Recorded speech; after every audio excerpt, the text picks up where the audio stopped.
Baiklah, saya akan menjelaskan tentang objek studi kriminologi dan paradigma kriminologi. Mari kita simak bersama-sama.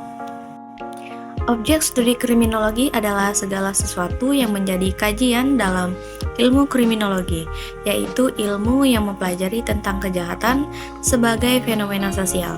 Nah, objek ini tidak hanya terbatas pada tindakan kejahatan itu sendiri, tetapi juga mencakup pelaku kejahatan, korban, serta reaksi masyarakat terhadap suatu kejahatan.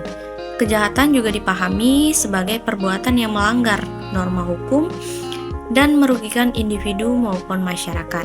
Selain itu, kriminologi juga mengkaji karakteristik dan latar belakang pelaku untuk memahami faktor-faktor yang mendorong seseorang melakukan kejahatan tersebut, baik dari segi psikologis, sosial, maupun ekonomi.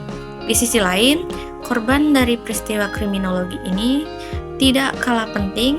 Kriminologi mempelajari bagaimana masyarakat dari sistem peradilan merespon kejahatan seperti melalui penegakan hukum, pemberian saksi, serta upaya pencegahan. Nah, kemudian paradigma kriminologi adalah merupakan cara berpikir atau sudut pandang yang digunakan untuk memahami dan menjelaskan fenomena kejahatan. Paradigma ini mempengaruhi cara para ahli dalam melihat penyebab kejahatan serta solusi yang dapat dilakukan untuk menanganinya. Misalnya, paradigma klasik memandang bahwa kejahatan terjadi karena pilihan rasional individu yang mempertimbangkan keuntungan dan kerugian dari tindakannya. Berbeda dengan paradigma positivis, seperti kejahatan dari hasil berbagai faktor yang berada di luar kendali individu, seperti kondisi biologis, psikologis, dan lingkungan sosial. Adapun paradigma kritis menekankan bahwa kejahatan tidak dapat dilepaskan dari struktur kekuasaan dan ketimpangan sosial dalam masyarakat, di mana hukum ini sering kali dianggap berpihak kepada kelompok tertentu.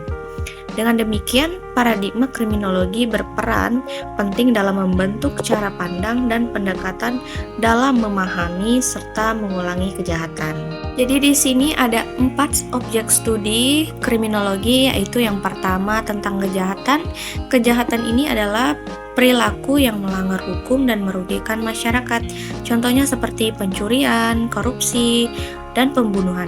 Yang kedua itu ada pelaku kejahatan kriminal, individu atau kelompok yang melakukan kejahatan. Contohnya seperti seorang pencuri, pelaku penipuan online. Dan ketiga ada korban kejahatan, victim, pihak yang merugikan kejahatan. Dari keempat yang saya sebutkan tadi, di sini saya menggambarkan tentang yang pertama ada pencurian. Pencurian adalah tindakan mengambil barang milik orang lain tanpa izin dengan maksud untuk memilikinya secara melawan hukum. Yang kedua, di sini saya mengambil tentang penipuan online, adalah kejahatan yang dilakukan melalui internet atau media digital dengan cara menipu korban agar memberikan uang, data, atau informasi berharga. Ketiga, saya mengambil tentang korupsi. Korupsi adalah penyalahgunaan kekuasaan atau jabatan untuk keuntungan pribadi atau mungkin kelompok yang merugikan keuangan negara atau masyarakat. Dan yang keempat, saya mengambil tentang dendam. Dendam ini adalah perasaan ingin membalas sakit hati atau perlakuan buruk dari orang lain, bukan kejahatan tetapi bisa menjadi motif seseorang melakukan menjadi kejahatan. Dari keempat yang saya jelaskan tadi, di sini saya akan mengambil salah satu contoh dari kejahatan, yaitu pencurian sepeda motor di salah satu perumahan.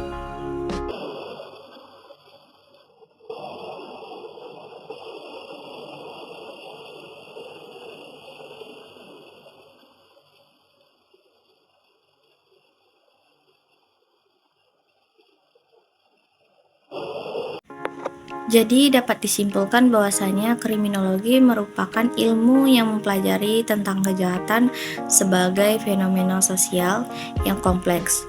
Objek studi kriminologi tidak hanya terbatas pada perbuatan kejahatan itu sendiri, tetapi juga meliputi pelaku kejahatan, korban kejahatan, serta reaksi atau kontrol sosial terhadap kejahatan.